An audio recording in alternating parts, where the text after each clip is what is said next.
Ayan guys. Ito kasi siya guys. Para dito yan guys. Yan. Para dito siya kaya ganun yun ang korte. Ito na yun ang gamit guys. Ang tawag nito, Dixo. Ito na yun guys. Manood kayo. Ito. Paano gamitin? Let's go. Ano ba? Swak. Swak sa bintana guys. Dikit na ba yan? Dikit na ba? Balik.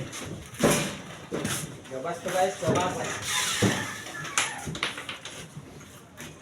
Gabas yan, gabas. Ito namang gamit guys para malibay.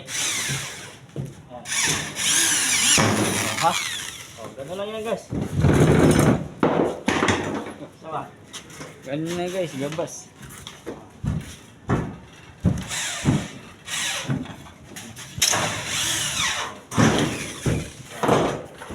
Ayan guys. Bintana na forma. Galing.